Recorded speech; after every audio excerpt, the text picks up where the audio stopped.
Salut à toutes et à tous et bienvenue à notre rendez-vous hebdomadaire consacré à l'actualité sportive sur Canal 3 Bénin. Au menu ce soir de l'athlétisme et nous allons revenir sur cette performance historique qui fouette depuis quelques jours, il faut le dire, l'orgueil de plus d'un Béninois.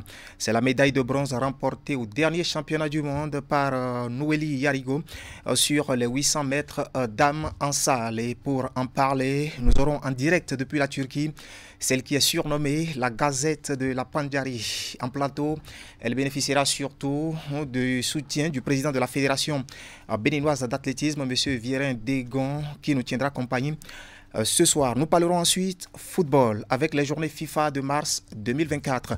Le Bénin est aussi sur les ponts avec au programme 2 matchs amicaux annoncés contre 2 mastodontes du continent, le Sénégal et la Côte d'Ivoire, qui sont les 2 derniers lauréats de la reine des compétitions sportives en Afrique. J'ai nommé la Coupe d'Afrique des Nations de football et bien d'autres disciplines viendront compléter ce menu avec une fenêtre bien sûr sur les Jeux africains qui se déroulent à Accra au Ghana. Nous en parlerons surtout avec bien sûr les performances des athlètes béninois. Et si le temps nous le permet, nous allons franchir les frontières du continent pour un tour d'horizon des championnats nationaux de football. En Europe, en Angleterre par exemple, tout reste indécis à 10 journées de la fin de la Première Ligue. Voilà la charpente de ce deuxième numéro de la nouvelle saison de Canal Plus et de Canal Sport, pardon. Et tout de suite, priorité au direct avec notre rubrique Grand Angle.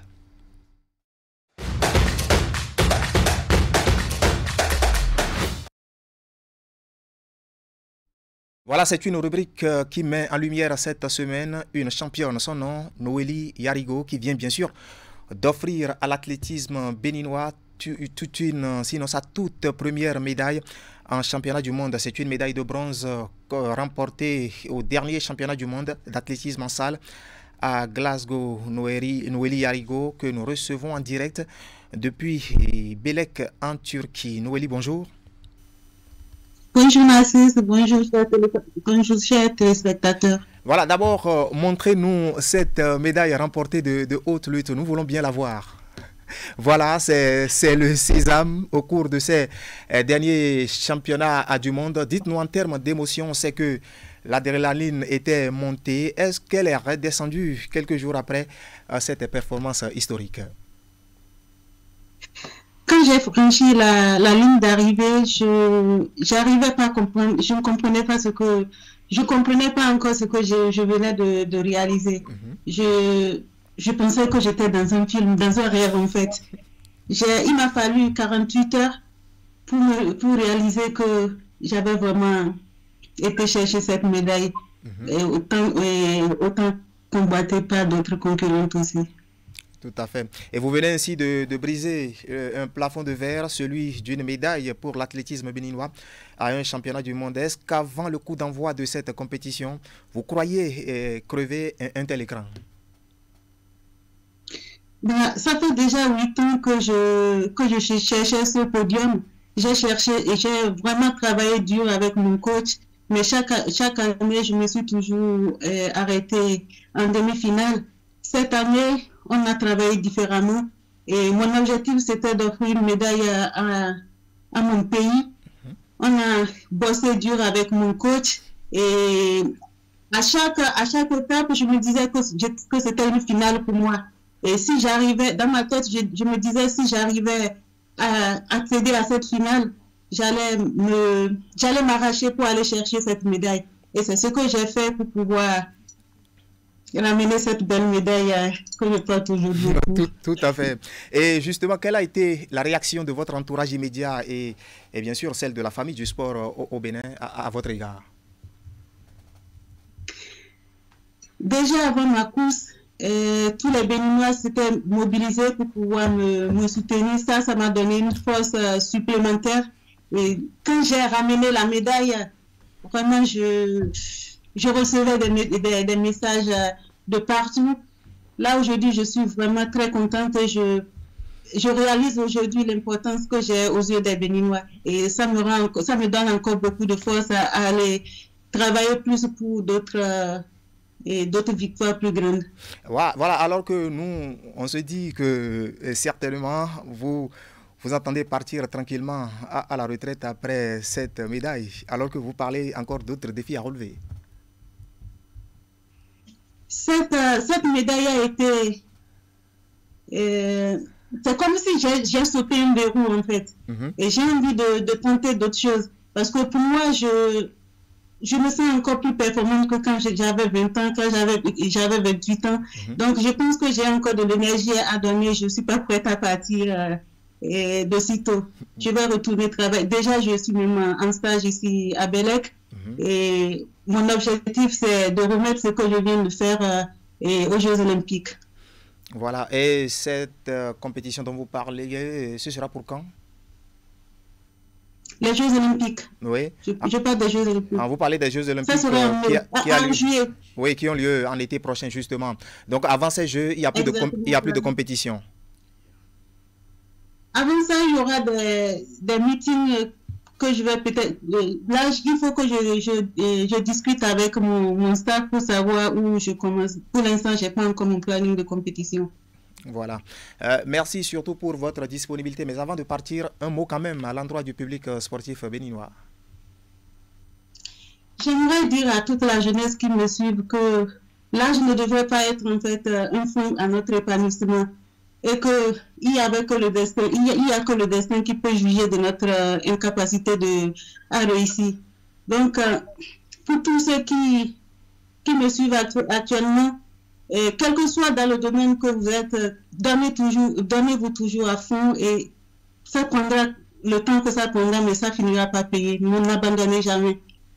Voilà, et je m'en voudrais beaucoup de vous laisser partir sans évoquer cet aspect de la question. Je me suis amusé à lire vos déclarations juste après cette performance où vous parliez d'harcèlement moral, psychologique. Je n'ai pas compris. Qu'est-ce que vous voulez dire par là? En fait, j'aimerais demander à ceux qui ont souvent l'habitude de déstabiliser nos sportifs, pas forcément moi, parce qu'il y en a qui vivent dans cette situation et qui n'arrivent pas à parler. Le fait qu'on me traite de vieille, ça aurait pu être une autre personne. Elle n'allait pas pouvoir se remotiver et repartir travailler. Donc ça, quel que soit le résultat de nos athlètes, moi je souhaiterais qu'on les accompagne et qu'on leur dise... qu'on leur montre notre soutien, en fait. C'était mon message, en fait, sur ma page Facebook.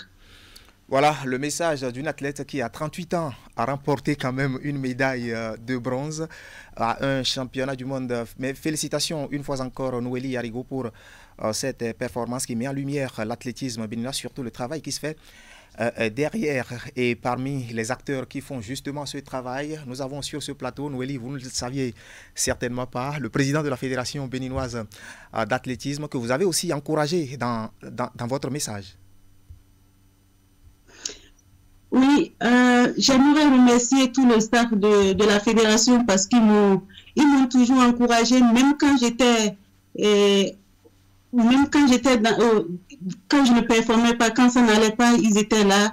Ils m'appelaient tout le temps pour savoir où j'en étais à l'entraînement et tout. Donc, ils m'ont donné vraiment...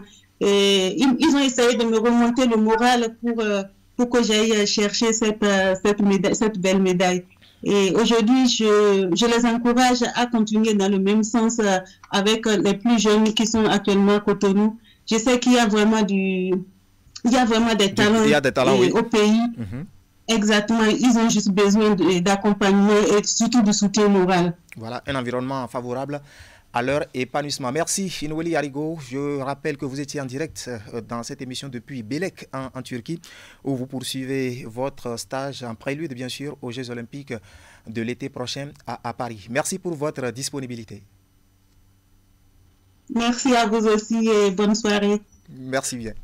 Voilà, au-delà de cette performance de Noélie Arigo, nous allons parler maintenant de l'athlétisme béninois en général. Et c'est avec notre invité dans la rubrique que nous nommons Exclusivité.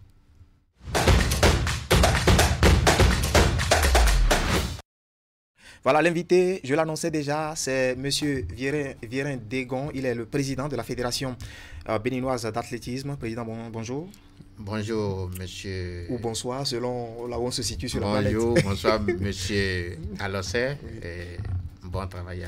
Merci. Alors, dites-nous, avant d'aller sur les autres aspects de la question, comment se porte aujourd'hui l'athlétisme béninois? Aujourd'hui, je peux dire que l'athlétisme béninois se porte tant bien que mal,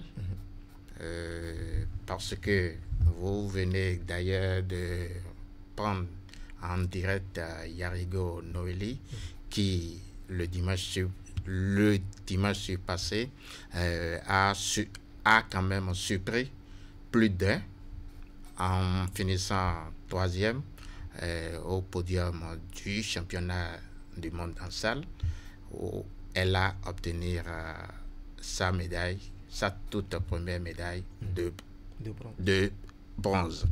Et vous le savez bien sûr, avant elle, il y avait Odile Amouanou, qui a été championne d'Afrique deux fois déjà. Et nous avons aussi des jeunes qui, vaille que vaille. Vous parlez d'Odile, je ne vous arrête pas. J'annonce aux téléspectateurs que si tout va bien, nous allons la recevoir lundi prochain. Vous savez, nous sommes au mois de mars. C'est le mois de la femme. Donc, le mois surtout de la femme, voilà, où il faut quand même honorer nos mamans, nos sœurs. Parce que lundi dernier, on recevait Isabelle Yacoubou. Isabelle, en plus, voilà, qui aussi a passé par l'athlétisme. Tout à fait. Donc, je disais que nous avons aussi les jeunes qui, vaille que vaille, sont en train de faire leur petit bonhomme de chemin, puisque vous devez savoir que l'athlétisme est un sport de passion, de courageux et puis de discipliné surtout. Voilà. Donc, nous pouvons dire ça. Yarigo Noélie en est la preuve. Et vous venez aussi de le dire tout à l'heure, avec son âge, elle a quand même surpris plus d'un. C'est-à-dire que l'âge ne devrait pas être un frein pour le sport de haut niveau. Et elle a si bien montré. Elle a si bien montré. Il faut quand même avoir un encadrement technique de taille, de qualité, pour pouvoir quand même faire ce qu'elle vient de faire. Tout à fait. Voilà. Et vous en êtes où par rapport à votre programme d'activité pour cette année?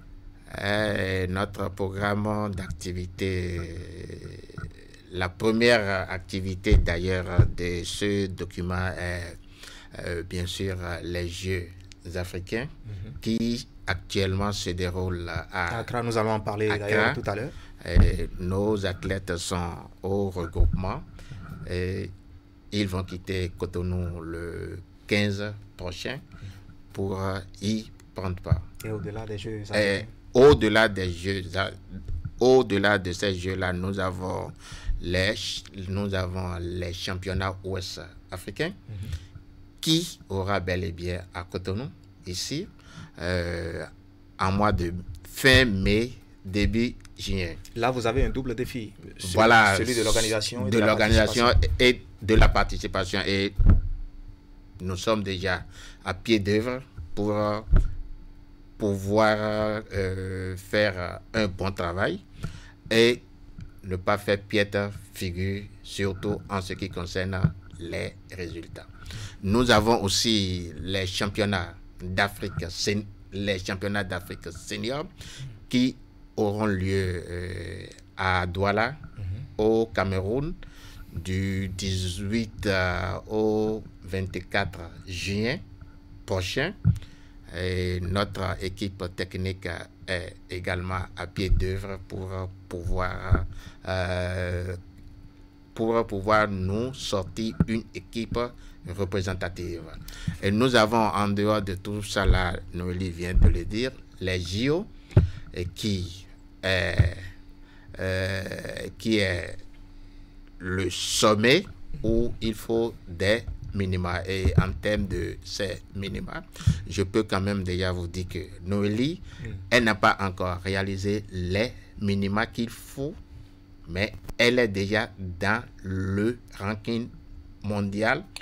Et cela veut dire qu'elle est déjà qualifiée là où elle est pour aller à ces Et elle est en JO. train d'aiguiser justement ses talents avec ce stage en Turquie. Très bien. Donc, et en dehors de toutes ces sorties, nous avons quand même sur le plan national, nous avons des compétitions régionaux, c'est-à-dire dans nos départements. Et puis après les championnats nationaux qui auront lieu à partir du 12 juillet à Cotonou. C'est ça. Également. Donc c'est une année chargée pour nous. Un agenda assez fourni. Assez fourni. Et nous avons préparé, nous avons quand même commencé la préparation depuis le mois d'octobre pour tous ces événements que je viens de citer. Et justement, pour tous ces événements, surtout la participation aux compétitions internationales, le gouvernement vient de sortir une décision d'accompagner toutes les fédérations, justement par rapport aux charges liées aux participations aux compétitions internationales. Qu'est-ce que cela vous inspire? Vous savez, les autres années, les participations là se faisaient dans les subventions que l'État nous donnait. Alors cela pesait vraiment sur nous et nous avons quand même réfléchi et suite à une convocation de réunion par le chef de l'État lui-même le 22 décembre 2022 où les présidents des fédérations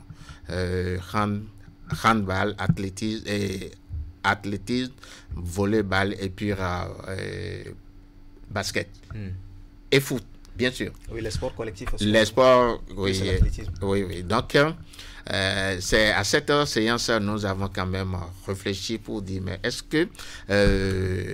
qu'il n'est pas quand même nécessaire de faire certaines doléances au chef de l'État? Ainsi, nous avons quand même posé certaines doléances dans ça là et il a trouvé que c'était vraiment légitime et que si cela ne se faisait pas, alors là que ça doit se faire. Donc, oui, ça doit se faire. Oui, donc je suis très très heureux parce que désormais la participation de nos équipes nationales ne se feront plus désormais sur les subventions. Et parlant de ça, nous pouvons déjà vous dire que le ministère des Sports, avec la préparation de ces Jeux africains, nous a accompagnés pour le regroupement à nos athlètes, ce qui se faisait aussi dans la subvention. L'État reste le soutien. Le soutien, oui, le soutien. Oui, mais il va falloir aussi que nos sociétés d'État privées. Non, mais ça partira forcément d'une législation. Oui. Et on demande une loi par rapport à ça. Bon, il faut, oui, une loi par rapport à ça. Nous pouvons déjà remercier la population béninoise dont, excusez-moi beaucoup, les messages à adresser à Noélie. Nous avons eu un grand homme qui a quand même félicité Noélie et nous pensons que partant de là, nous pouvons quand même avoir certaines issues pour pouvoir lancer aussi certaines choses. Donc, je remercie très sincèrement l'État qui est notre pourvoyeur principal. Tout à fait. Nous allons vous laisser partir, mais avant, j'ai une anecdote, parce que vous avez évoqué le nom de Noélie Yarigo. C'est une prophétie. Il y a de cela, dont je ne trahis aucun secret, quelques semaines, un ami m'a invité autour d'une table. Je ne vous connaissais pas. On y allait, je vous ai vu, c'est un collègue à vous, personnel des forces armées béninoises. Je rappelle que vous êtes un militaire. Oui, bien sûr. À la retraite. À la retraite, voilà. Il s'agit de monsieur Léon Eba, à qui je fais d'ailleurs un coucou. Et le jour-là, vous n'étiez pas encore président de fédération. Et le jour-là, vous disiez qu'un jour, vous allez prendre la tête de la fédération et vous allez faire de Noélie Yarigo une championne.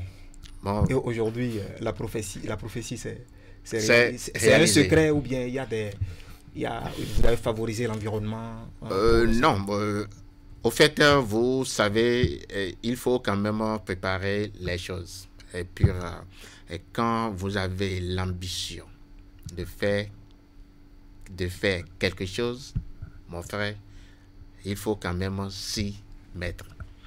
Et j'ai été moi-même athlète. Et je peux vous dire que c'est l'athlétisme qui a fait que je suis devenu militaire. Alors, je me suis fixé un objectif qui est quoi? D'aller très loin dans le sport. Et c'est vrai que quand vous dites quelque chose et quand vous êtes prédisposé pour ça, ça arrive. Et je peux aussi vous dire que c'est Dieu qui fait de vous ce que vous faites. Donc, je l'ai dit et le bon Dieu l'a réalisé. Oui, l'a fait chose. Donc, parce que je connaissais Noélie depuis sa vie civile. Elle était élève et après elle est devenue militaire. Elle est aussi le potentiel qui sommeille. Oui. Et puis c'est comme ça. Et puis je peux aussi dire que elle a une écoute favorable. Parce que c'est l'armée qui l'a façonné comme ça ou bien? Bon, si quelque chose est prédestiné en vous, c'est comme ça que ça arrive. Parce qu'il y en a, comme elle, il y en a beaucoup, mais certains sont quand même pressés pour faire chose. Et je l'ai dit tantôt, l'athlétisme est un sport des patients, des courageux. Tout à fait. Noélie en est un. Voilà, merci Monsieur Viérin-Degon. Je rappelle que vous êtes le président de la Fédération béninoise d'athlétisme et avec vous, on a feuilleté un tout petit peu l'agenda de cette fédération, de la mère de toutes les disciplines sportives. Merci pour votre disponibilité. Et merci. Nous allons justement vous raccompagner ce soir en vous proposant des images des préparatifs de vos athlètes pour les Jeux africains, les 13e qui se déroulent à Accra au Ghana. Regardez.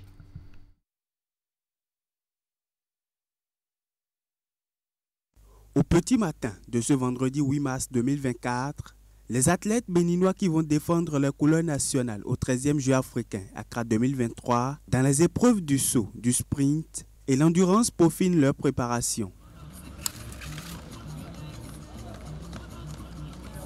C'est l'une des premières échéances d'une longue série de la saison sportive 2024 à l'international. Et pour ça, il fallait commencer le regroupement tôt. On est en cycle, on va dire, pré-compétition parce qu'il y a d'autres enjeux. Donc dans ma programmation, on est en pré-compétition. Donc ce qui fait que l'enjeu n'est pas vraiment à haute. Mais ils vont courir à 100% puisque c'est ce qu'on fait pour ça. Mais aujourd'hui, ça fait 2 semaines que nous sommes, enfin ça fait 1 semaine que nous sommes à Cotonou. En athlétisme, le Bénin sera représenté par 8 différents athlètes, aussi bien masculins que féminins, au 100-200, 400-800 mètres, au saut en longueur, au haie et au javelot. Leur performance et leur préparation, ce qu'ils ont fait, parce que c'est sûr que l'athlétisme, c'est un sport qui est un peu inconnu. Et quand on a les temps à l'entraînement, on a les sauts à l'entraînement, tous les marques là qui nous permettent de vraiment les sélectionner et tout ça. Et c'est ce que le Bénin a fait avec l'aide des DTN. La séance du jour est beaucoup plus technique. Mais avant de s'y mettre, il faut prendre part à l'atelier de pliométrie qui permet aux athlètes de se mettre en condition physique afin de dominer leur poids pour un bon rendement.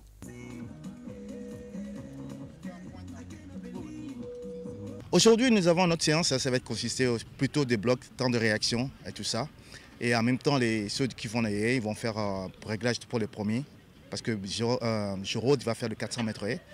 Et c'est très difficile, très technique. On travaille ça depuis quelques temps. Et Ntia va faire plutôt la vitesse qui est le vite-long-vite pour pouvoir régler sa course d'élan. Et Edmond va faire aussi le 150 pour régler ses allures sur les 400 mètres. Comme au niveau des autres disciplines, l'objectif c'est d'aller le plus loin possible. Et si les athlètes se disent être prêts, le staff technique a encore les derniers réglages à opérer. Nous nous préparons très bien avec les coachs qui nous assistent et nous corrigeons au fur et à mesure les imperfections. Nous allons améliorer notre performance. Ça, c'est d'abord la première des choses pour un athlète et aussi maintenant remporter des médailles pour le pays. Grâce à cette préparation, ça se passe bien, on est prêt et puis je pense qu'on va bien défendre les couleurs de notre nation au Ghana et on va essayer de ramener des médailles. Pour l'heure, la préparation se poursuit au stade général Mathieu Kérékou de Cotonou. Le départ de la délégation pour la capitale ghanéenne est prévu pour le 15 mars prochain. L'épreuve de l'athlétisme démarre aux Jeux africains à partir du 18 mars 2024.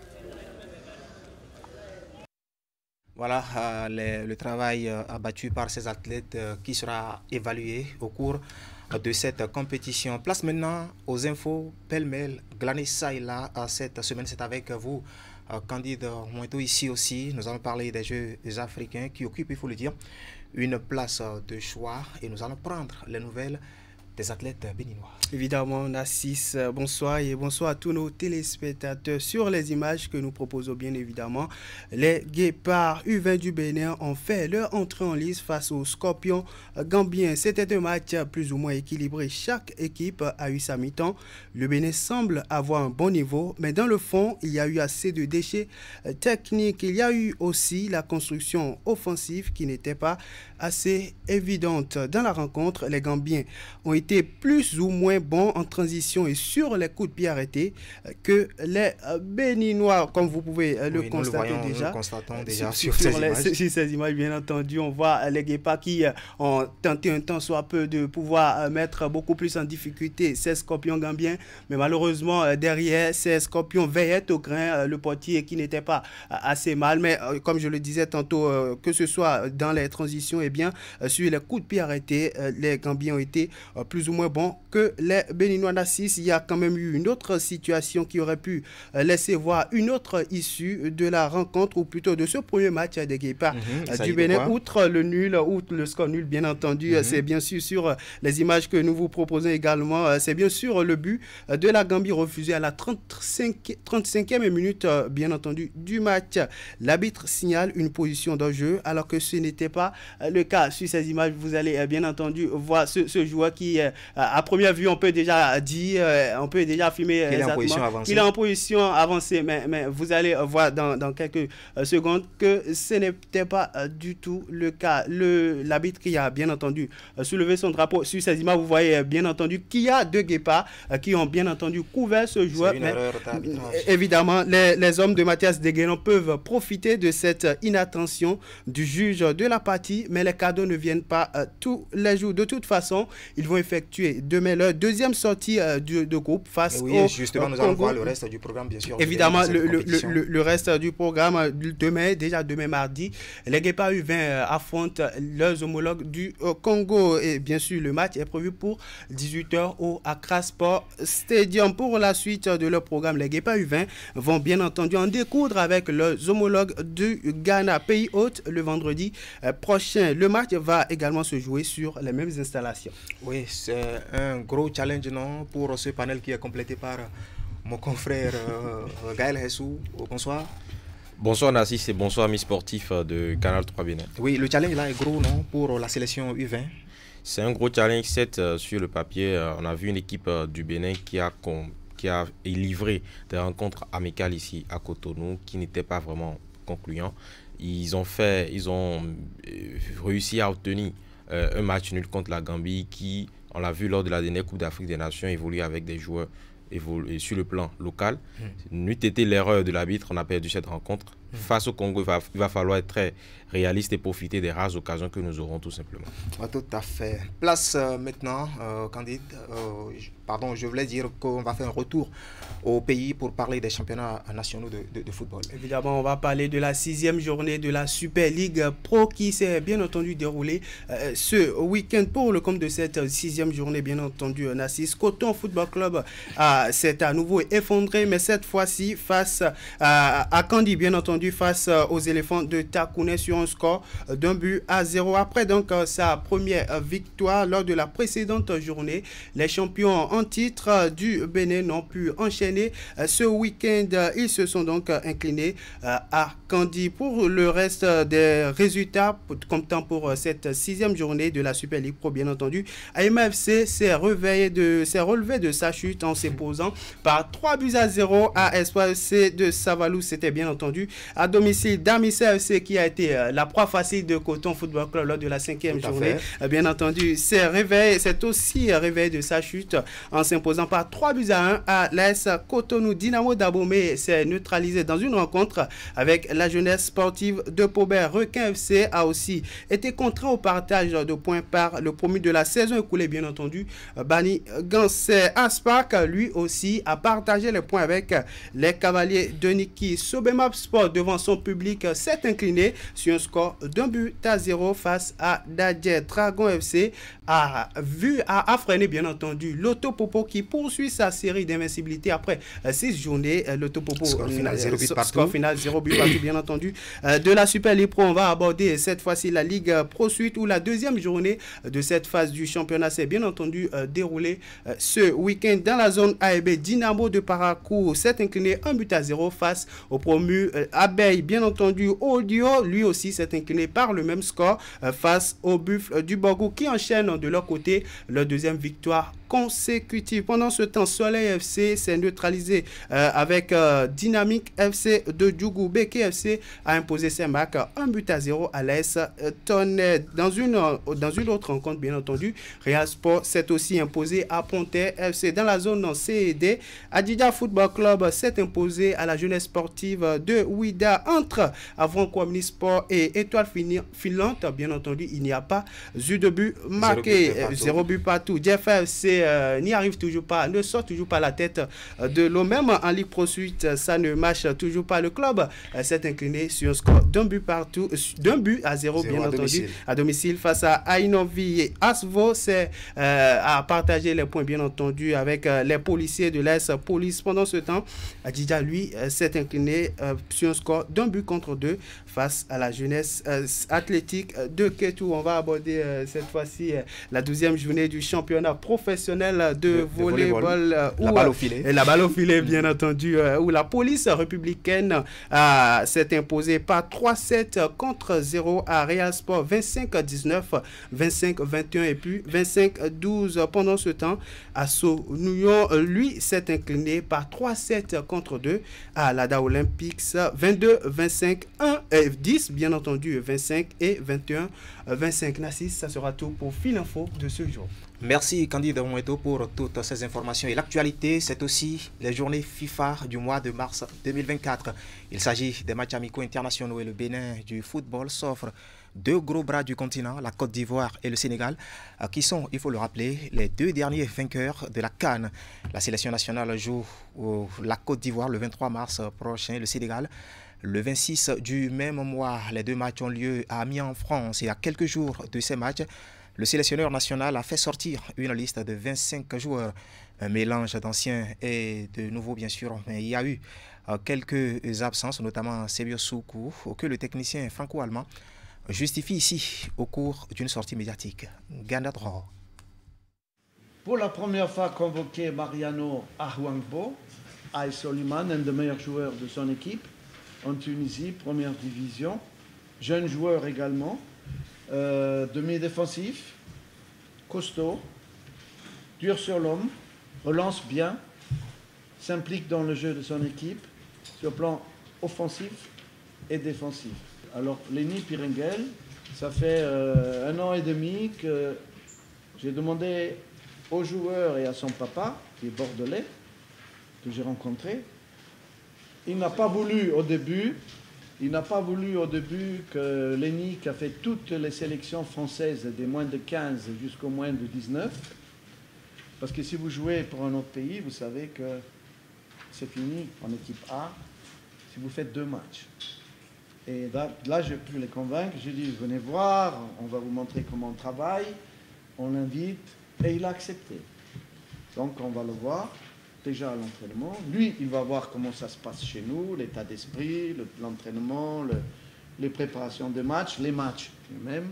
Et le fait d'avoir joué contre la Côte d'Ivoire et le Sénégal a beaucoup donné d'intérêt à ces jeunes joueurs aussi. Tiens, ils vont faire des bons matchs, ça peut être intéressant de voir tout ça, de jouer contre les champions d'Afrique. Donc ça nous aide aussi à séduire, si je peux dire, des jeunes joueurs français qui peuvent jouer aussi, parce que la maman est béninoise, pour le Bénin. Voilà, donc on est très heureux de l'avoir. C'est un petit gabarit vif, très vif. Peut-être dans l'avenir un petit Cessignon, pourquoi pas. Très capable de jouer en 10, capable de jouer sur le côté, à droite, à gauche, deuxième attaquant, tourner autour d'un attaquant. Voilà, vous l'avez compris, Garnet Rohr parlait surtout des deux nouveaux appelés pour cette liste dans le cadre de cette fenêtre FIFA du mois de mars 2024. Gaël Hessou, quand on parle de deux nouveaux joueurs, de ces deux nouveaux joueurs, qu'est-ce que vous, en tant qu'observateur de la chose, qu'est-ce que vous avez envie de nous dire par rapport à ces deux joueurs? Déjà, si je prends le joueur qui évolue à Soliman, oui. Et on l'a vu lors de la compétition des U20 qui s'est déroulée à Porto Novo avec Olaïtan entre-temps. C'est un joueur qui est vif, qui est explosif, qui est capable de porter le ballon et de créer le surnombre devant, de créer la différence. Ce profil, c'est un profil que j'ai vu jouer. Intéressant. Et le Péningréel qui évolue qui a fait les classes jusqu'au U19 français en équipe nationale de France, U19. C'est un joueur que j'avoue, je ne maîtrise pas vraiment. On aura le temps de voir, de le voir évoluer dans l'équipe nationale, mais déjà, Arongbo est un très bon profil pour ma part et qui pourra bien profiter au Bénin. Tout à fait. Nous sommes rejoints justement sur ce plateau par notre collègue Ange Mtouama qui fait partie aussi du groupe de presse Fraternité, lui il officie du côté du quotidien. Ange, bonsoir. Bonsoir Nassis et bonsoir aux amis téléspectateurs. Voilà, nous on parlait justement des deux nouveaux appelés par le sélectionneur national pour ces deux matchs amicaux. Nous allons revenir sur les absences à cette liste, notamment celle de Sebio Soukou que le technicien franco-allemand a justifié ici. Garnet Rohr. L'absence de Doremus et de Soukou, c'est que la qualité de leurs prestations n'est pas suffisante pour figurer dans cette liste. Soukou, je veux maintenant de la fraîcheur, de la jeunesse, de la vitesse. Ça devient difficile pour lui. Lui qui joue en deuxième division de Turquie et pas toujours. Donc, on l'a vu en Afrique du Sud, on n'était pas satisfait. Voilà une réponse claire. J'espère qu'elle vous satisfait. En ce qui concerne Kossi, il y a une situation un peu compliquée parce qu'il n'a toujours pas sa carte de séjour dans son pays. Donc, ça rend la demande de visa très compliquée. Et après avoir entendu mon staff administratif qui me dit on a très peu de chances d'avoir le visa, c'est pratiquement nul la chance de l'avoir. Il fallait faire un choix. Et on le connaît, ce joueur. On sait qu'on peut compter sur lui. Et ces deux matchs-là sont faits aussi pour voir autre chose, pour voir que ce n'est pas des matchs de compétition, c'est des test-matchs. Et donc, je veux tester des gens qu'on n'a pas encore vus, tout en essayant de trouver une ossature pour nos deux grands matchs au mois de juin. Voilà, c'était Garnet Rohr, le sélectionneur national. Alors, Ange Mtouama, dites-nous, ces explications, le technicien franco-allemand arrive à vous convaincre? Il n'arrive pas, moi, personnellement, à me convaincre parce que d'autres éléments sur la liste ont un peu ce profil, c'est-à-dire c'est des joueurs vieillissants, c'est des joueurs qui ne jouent pas, qui jouent peu et qui sont dans les réserves. Je veux nommer par exemple Jodel Dossou et Satuné Alagbe qui jouent en D5. National 2 en France. Mais pourtant, il les a appelés. Ils font partie de la liste. Ils ont quand même un vécu en sélection nationale. C'est vrai qu'ils ont un vécu en sélection nationale, mais quand même, il s'agit de produire des résultats. Nous avons un objectif à atteindre, c'est aller à la Coupe du Monde. Ce n'est pas avec des joueurs de D5 qu'on ira en Coupe du Monde. Et ce n'est pas les matchs des fenêtres FIFA sont faits pour créer l'automatisme, pour créer une équipe. Ce n'est pas pour tester des joueurs. Non, ce n'est pas en sélection qu'on vient tester des joueurs. Ce n'est pas en sélection qu'on vient se montrer, peut-être pour montrer à un club qu'on a de la matière. Une sélection, c'est du sérieux. Une sélection, c'est pour venir produire des résultats et non pour venir faire un entraînement, pour venir faire des tests. Donc, quand vous vous appelez peut-être Benzema, vous êtes une star, que vous ne performez pas, vous ne jouez plus, on ne vous appelle plus. Surtout pour les rencontres amicales où on veut voir la capacité de réaction des joueurs. Oui, je suis tout à fait d'accord avec Ange, surtout que Guénotre se contredit en disant que il veut des joueurs percutants, des joueurs qui jouent régulièrement. Si je m'en tiens juste à l'exemple de Soukou, comparé à Joël Dossou qui joue en National 2, et est-ce qu'il joue tout le temps? On ne sait pas. Mais en prenant l'exemple de Soukou, moi je vois que Soukou a quand même sa place dans cette équipe. Là où il y a Jodel Dossou quand même. Là où il y a Jodel Dossou quand même. Donc on ne pourra pas me dire que c'est... Et en plus, je regrette la justification de Guénotre qui est un peu dévaluant. C'est dévaluant par rapport aux joueurs. La qualité de performance n'est pas suffisante, mais la qualité de performance de Jodel Dossou est quand même suffisante. Tout à l'heure, vous parliez de et appréciable. En termes de statistiques, quand même, Soukou est 3e meilleur passeur du Bénin. Tout à fait. Un excellent passeur. Donc, alors que on a un attaquant qui a besoin quand même de centre, qui a besoin de passes. C'est-à-dire Steve Mounier qui a besoin d'améliorer ses statistiques en équipe nationale. Ce n'est pas avec un Jodel Dossou qui peine vraiment à courir, qui peine à... C'est vrai que par le passé... Ses jambes de 20 ans. Par le passé, on le voyait en course, par le passé, il a apporté à la sélection nationale, mais aujourd'hui, il n'apporte plus rien. Il ne joue plus en club, il n'apporte plus rien, donc il fallait quand même qu'on fasse... Il n'y a pas de titre foncier en sélection. De toutes les façons... Sur ce plateau, le sélectionneur national n'a pas convaincu mes deux confrères de ce soir. Maintenant, question, pourquoi avoir fait l'option de la Côte d'Ivoire et du Sénégal pour ces matchs amicaux? Garnet nous répond.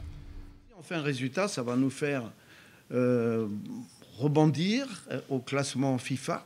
Déjà un match nul contre le champion d'Afrique, ça nous permettrait de grimper plus de places au classement FIFA qu'un match nul contre le Congo, Brazzaville, ce qu'on nous a proposé, ou le Soudan, ou un truc comme ça.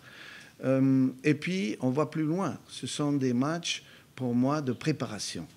Avant tout, un match amical, on doit donner la chance à tous ces jeunes joueurs et aux nouveaux joueurs aussi de se montrer. Si vous ne le faites pas dans les matchs amicaux, vous voulez le faire quand? Dans les entraînements? Et puis, c'est dans ces matchs-là, quand vous jouez contre meilleurs que vous, les tennisman, les handballeurs, tout le monde le fait, pour progresser, c'est plus, à mon avis, plus important de jouer contre meilleurs que vous que contre moins bien que vous. Et puis, quand vous avez vu la CAN, tous ces soi-disant petits pays, il n'y a plus de petits pays maintenant. Vous pensez gagner contre le Congo-Brazzaville ou le Soudan ou le Sao Tomé, et peut-être vous ne gagnez pas. Et là, la déception est encore plus... On pensait gagner contre le Madagascar, on a perdu. Ce sont des bonnes équipes maintenant. Le Mozambique, il a éliminé le Ghana en marquant 2 buts à la fin encore. Si vous calculez comme ça, il vaut mieux jouer contre des petites équipes, on va gagner. Et souvent, vous êtes déçus. Alors que là, il faut être ambitieux. Moi, je pense que le Bénin, avec ces jeunes joueurs que j'ai maintenant, peut se permettre d'être ambitieux. Et peut essayer de faire un résultat contre la Côte d'Ivoire, champion d'Afrique, magnifique, avec tout ce qu'ils ont fait. Voilà, il faut, quand on veut grandir, il faut quand même se mesurer au grand quand même. Gaël Ressou, la Côte d'Ivoire et le Sénégal restent quand même 2 clients sérieux. Oui, les 2 derniers champions d'Afrique, c'est vraiment 2 gros bras du continent africain. Et comme le disait Gernot Roy, il faut avoir de l'ambition. Mais dans le même temps, il faut aussi gagner en capital confiance dans la mesure où le Bénin, la dernière victoire du Bénin, je pense, remonte au tournoi d'Antalya. Depuis ce temps, le Bénin n'a plus gagné. Et je pense que c'est vrai, il faut chercher des équipes meilleur que soi, mais dans le même temps, il faut permettre à ces joueurs de regagner en confiance. Imaginons on joue avec un adversaire et on gagne les 2 rencontres sur ces fenêtres FIFA. Cela va encore, psychologiquement ça va changer. Je n'ai rien contre les 2 adversaires choisis, mais pour moi, on pourrait faire équilibrer peut-être les choix, peut-être choisir une équipe qui est à notre niveau et une équipe qui entre la Côte d'Ivoire ou le Sénégal. Mais pour moi, battre la Côte d'Ivoire, championne d'Afrique, qui a publié justement sa liste aujourd'hui avec les anciens, les champions d'Afrique qui sont toujours présents. Je pense que c'est très difficile. Un pays qui a des joueurs de classe mondiale, il faut le dire. Mais Ange, pour quelqu'un comme Gernot Roy qui peine à retrouver la recette de la gagne, est-ce que ce n'est pas oser justement de choisir la Côte d'Ivoire et le Sénégal pour cette fenêtre FIFA? C'est peut-être osé, mais c'est aussi ambitieux, c'est aussi préparer l'avenir, parce que le prochain adversaire s'appelle le Nigeria et c'est quand même des équipes qui ont le même niveau. Soit la Côte d'Ivoire, le Nigeria, le Sénégal, c'est des équipes qui ont le même niveau. Si vous arrivez à tenir tête à la Côte d'Ivoire, c'est que vous pouvez sérieusement envisager le Nigeria. C'est vrai que la dernière rencontre entre le Bénin et la Côte d'Ivoire s'est soldée par une victoire de la bande à Duffier. Toujours en amical en France. En amical en France. Donc, voilà, donc on peut quand même envisager sérieusement cette rencontre avec du sérieux. C'est vrai que tout à l'heure on l'a dit, c'est une liste, c'est un groupe en qui on n'a pas vraiment confiance. Voilà, il y a des critiques, des polémiques autour de cette liste. Il y a toujours eu mais il y en a eu trop. Il y en a eu de trop, du moins. Donc, pour cette fois-ci, il y en a eu de trop parce que d'abord, une semaine avant l'annonce de cette liste, le coach nous avait annoncé de belles choses, mais qu'on n'a pas... la presse se déchaîne souvent suite à la publication des listes. De toutes les façons, pour la prochaine Coupe d'Afrique des Nations prévue au Maroc en 2025, eh bien, la presse sportive béninoise, elle, ne cache pas ses attentes vis-à-vis du technicien franco-allemand et de ses troupes. Suivez quelques confrères ici. Pour la CAN 2025, en tant que Béninois, en tant que jeunesse d'abord, on est patriote. Il y a le patriotisme qui est là. J'aimerais bien que Gernot Roy et sa troupe fassent le travail nécessaire.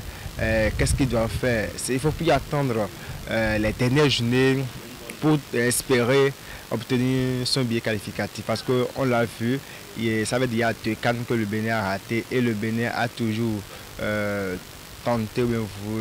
Bénin a toujours voulu obtenir son billet qualificatif lors de la dernière journée, ce qui ne marche toujours pas parce qu'on court derrière 1 point et on perd tout le reste des 3 points. Donc je crois que Gernot Roy et l'équipage du Bénin doivent tout faire dès les premières journées, engranger des points pour vite se libérer, comme le font certaines grandes nations jouées par exemple du Sénégal, du Maroc et autres.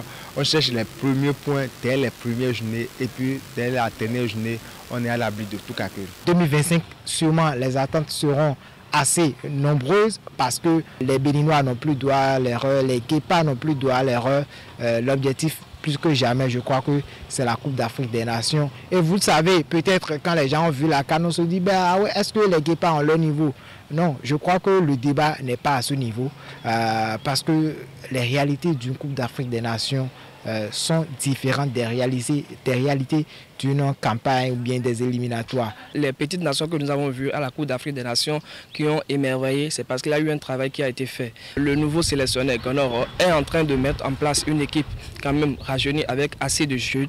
Mais est-ce que ces jeunes-là pourront faire l'affaire? On parle de jeunes, mais il y a toujours certains cadres qui sont toujours là, mais qui n'arrivent pas encore à trouver, je ne sais pas, la bonne équilibre pour pouvoir permettre à cette équipe nationale-là d'aller de l'avant. Il y a certains joueurs qui n'ont pas de club, il y a certains joueurs qui ne jouent presque pas dans leur club. Donc il y a beaucoup de choses qu'il faut corriger. Il y a un travail énorme qu'il faut faire à l'endroit de cette équipe-là. Mais je crois et j'ai la ferme conviction que cette équipe peut peut aller chercher cette qualification parce qu'on l'a vu en 2019, comment ça s'est passé. On a vu quand même ce que le peuple béninois a vécu durant cette Coupe d'Afrique des Nations-là. Les attentes, ça ne sera pas seulement au niveau des départs, mais ça sera au niveau de l'ensemble du monde sportif béninois, si on prend le foot en particulier. Donc ça sera le ministère des Sports, mais également la Fédération béninoise de football.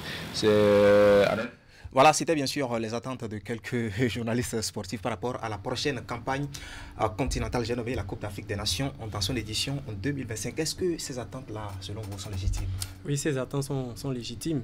Tout à l'heure, on l'a évoqué, quand vous avez une équipe quand même qui depuis quelques temps n'arrive plus à rugir, même si on est passé d'Écureuil à Guépard, on est resté les mêmes, on n'a pas eu de cours, on n'a pas encore grandi. On stagne. On stagne. On recule. On recule même. Donc, c'est tout légitime hein, que ces journalistes sportifs aient des craintes par rapport à l'avenir de cette équipe. Est-ce qu'on pourrait encore se qualifier? Quand on regarde les 2 dernières campagnes qualificatives, où c'est toujours d'un cheveu qu'on rate cette campagne, c'est toujours sur des petits détails qu'on est éliminé. On doit se remettre en cause. Donc c'est tout légitime que ces journalistes puissent avoir des craintes. Voilà, nous allons mettre un terme à cette édition, mais avant de partir, Gaël Hessou, quelles sont vos attentes par rapport à cette campagne continentale justement en 2025? En 2025, c'est se qualifier tout simplement pour la CAN. On ne connaît pas encore l'identité de nos adversaires. Hein. On ne connaît pas cette identité de nos adversaires, mais avec 24 nations désormais pour cette Coupe d'Afrique des Nations, on a vu la dernière fois ces équipes-là qualifiées en griffe de petites nations qui ont créé la surprise. On a nos chances à jouer, mais il va falloir vraiment, comme le disait un des confrères, attaquer très vite et prendre les premiers points. Voilà. Avant de partir, vous êtes, je sais, très proche de la Fédération béninoise de handball. Vous pouvez en quelques secondes nous dire l'actualité par rapport à cette fédération? L'actualité, c'est la participation aux Jeux africains, aux 13e Jeux africains à Accra. L'équipe nationale senior masculine du Bénin est représentée et se trouve dans le groupe B. Il y a 8 équipes qualifiées. Le Bénin partage le groupe B avec la RD Congo, avec le Kenya et le Ghana. L'entrée à liste du Bénin, c'est pour le mercredi prochain. On affronte la RD Congo. Ensuite, 2 jours après, on affronte le Kenya et on finit la campagne dans la phase des groupes par le Ghana. Voilà. Si on fait partie des 2 premiers qualifiés, on passe en demi-finale et espoir de médaille pour le Bénin. Tout à fait. Et ce sera à tout pour cette aventure qui habituellement dure 52 minutes. Merci pour votre aimable attention. Nous allons nous retrouver lundi prochain pour un autre numéro de Canal Sport. Bonne soirée.